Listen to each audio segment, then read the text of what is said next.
ರೆಮೆಲ್ ಚಂಡಮಾರುತದ ಭೀತಿಯ ಎಚ್ಚರಿಕೆ. ಇದಕ್ಕೆ ಸಂಬಂಧಪಟ್ಟಂತೆ ಬ್ರೇಕಿಂಗ್ ಬರ್ತಾ ಇದೆ.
ರೆಮೆಲ್ ಚಂಡಮಾರುತದ ಭೀತಿಯ ಎಚ್ಚರಿಕೆ.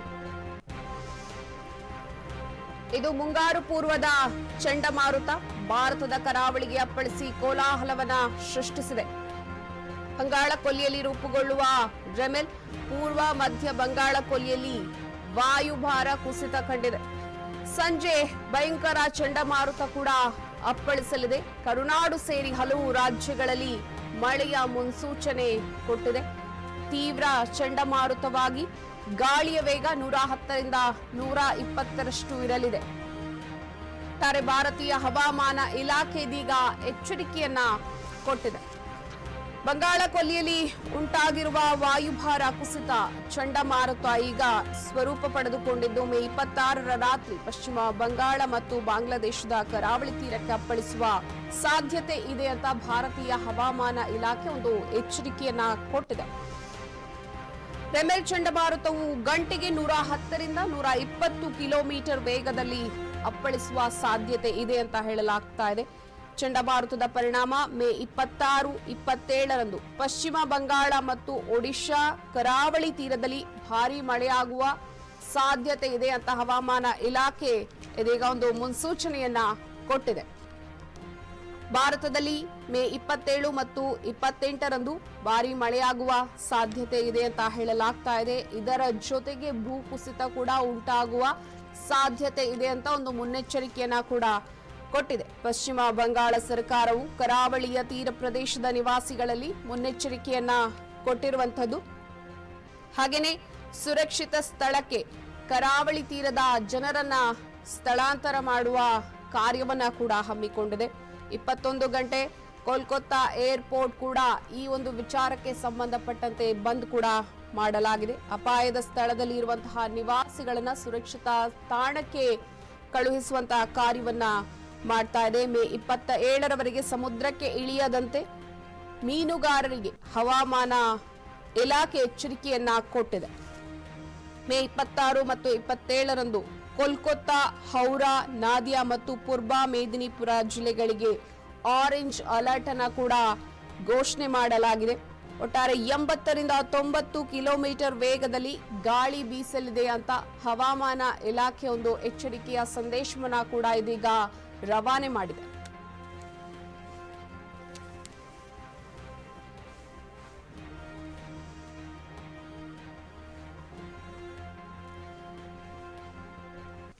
ಇದಕ್ಕೆ ಸಂಬಂಧಪಟ್ಟಂತೆ ಹೆಚ್ಚಿನ ಮಾಹಿತಿಯನ್ನು ಕೊಡೋದಕ್ಕೆ ನಮ್ಮ ಜೊತೆಗೆ ಸಂಪರ್ಕದಲ್ಲಿದ್ದಾರೆ ಐಶ್ವರ್ಯ. ಐಶ್ವರ್ಯ, ಇದೇನು ಪಶ್ಚಿಮ ಬಂಗಾಳ ಕರಾವಳಿ ತೀರಕ್ಕೆ ರೆಮೆಲ್ ಚಂಡಮಾರುತ ಏನೊಂದು ಅಪ್ಪಳಿಸಿದ್ದ ಹಿನ್ನೆಲೆಯಲ್ಲಿ ಈಗ ಸಾಕಷ್ಟು ಕಡೆಗಳಲ್ಲಿ ಮಳೆಯಾಗುವ ಸಾಧ್ಯತೆ ಇದೆ ಅಂತ ಹೇಳಲಾಗ್ತಾ ಇದೆ. ಹವಾಮಾನ ಇಲಾಖೆ ಒಂದು ಮುನ್ಸೂಚನೆಯನ್ನ ಕೊಟ್ಟಿರುವಂತದ್ದು, ಏನಿದೊಂದು ಅಪ್ಡೇಟ್ಸ್? ಈಗಾಗಲೇ ದೇಶದ ಬಹುತೇಕ ರಾಜ್ಯಗಳಲ್ಲಿ ಬಿಸಿ ಗಾಳಿಯ ಪ್ರಮಾಣ ಹೆಚ್ಚಾಗ್ತಿದೆ ಅಂತಾನೆ ಹೇಳ್ಬೋದು. ಇನ್ನು ಕೆಲವು ರಾಜ್ಯಗಳಲ್ಲಿ ಮಳೆ ಮುಂದುವರೆದಿದೆ ಅಂತಾನು ಹೇಳ್ಬೋದು. ಅದರಲ್ಲೂ ಇದೀಗ ಬಂಗಾಳ ಕೊಲ್ಲಿಯಲ್ಲಿ ವಾಯುಭಾರ ಕುಸಿತ ಹಿನ್ನೆಲೆಯಲ್ಲಿ ಬಂಗಾಳ ಕೊಲ್ಲಿಯಲ್ಲಿ ರೆಮೆಲ್ ಚಂಡಮಾರುತ ತೀವ್ರಗೊಂಡಿದೆ ಅಂತಾನೆ ಹೇಳ್ಬೋದು. ಇವತ್ತು ಸಂಜೆ ಮಧ್ಯರಾತ್ರಿಯಿಂದ ಪಶ್ಚಿಮ ಬಂಗಾಳ ಮತ್ತು ಬಾಂಗ್ಲಾದೇಶಗಳಲ್ಲಿ ಕರಾವಳಿಯಲ್ಲಿ ಅಪ್ಪಳಿಸುತ್ತೆ ಅಂತ ಒಂದೇನು ಹವಾಮಾನ ಇಲಾಖೆ ಮುನ್ಸೂಚನೆಯನ್ನ ನೀಡಿರುವಂತದ್ದು ಪಲ್ಲವಿ. ಇದು ಬಂಗಾಳ ಕೊಲ್ಲಿಯ ಮೊದಲ ಚಂಡಮಾರುತವಾಗಿದೆ ಅಂತಾನೆ ಹೇಳ್ಬೋದು. ಚಂಡಮಾರುತವು ನಿನ್ನೆ ಸಂಜೆ 5:30ಕ್ಕೆ ಪಶ್ಚಿಮ ಬಂಗಾಳದ ಸಾಗರ್ ದ್ವೀಪದಲ್ಲಿ 350 ಕಿಲೋಮೀಟರ್ ದೂರದಷ್ಟು ಪ್ರಭಾವವನ್ನ ಬೀರಿತು ಅಂತಾನೆ ಹೇಳ್ಬೋದು ಪಲ್ಲವಿ. ಓಕೆ, ಯಾವೆಲ್ಲ ಪ್ರದೇಶಗಳಿಗೆ ತೀರಾ ಮುನ್ನೆಚ್ಚರಿಕೆಯನ್ನ ರವಾನಿಸಲಾಗಿದೆ? ಪ್ರಮುಖವಾಗಿ ಮಂಗಳೂರಿಗ ಕರಾವಳಿ ತೀರ ಆಗಿರೋದ್ರಿಂದ, ಮತ್ತೆ ಚೆನ್ನೈ ಇರಬಹುದು, ಹೀಗೆ ಯಾವೆಲ್ಲ ಸ್ಥಳಗಳಲ್ಲಿ ಪ್ರಮುಖವಾಗಿ ಮುನ್ನೆಚ್ಚರಿಕೆಯನ್ನ ಸಂದೇಶವನ್ನ ರವಾನೆ ಮಾಡಲಾಗಿದೆ ಅಂತ? ಎಸ್ ಪಲ್ಲವಿ, ನೀವು ಹೇಳ್ದಾಗೆ ಪೂರ್ವ ಮತ್ತು ಮಧ್ಯ ಬಂಗಾಳ ಕೊಲ್ಲಿಯಲ್ಲಿ ವಾಯುಭಾರ ಕುಸಿದ ಹಿನ್ನೆಲೆಯಲ್ಲಿ ಮಂಗಳೂರು ಆಗಿರ್ಬೋದು, ಕರಾವಳಿ ಪ್ರದೇಶಗಳಲ್ಲಾಗಿರ್ಬೋದು, ಇದು ಹೆಚ್ಚು ಹವಾಮಾನ ಇಲಾಖೆ ಮುನ್ಸೂಚನೆಯನ್ನ ಕೊಟ್ಟಿರುವಂತದ್ದು ಪಲ್ಲವಿ. ಓಕೆ, ಧನ್ಯವಾದ ನಿಮ್ಮೆಲ್ಲ ಅಪ್ಡೇಟ್ಸ್ಗಾಗಿ.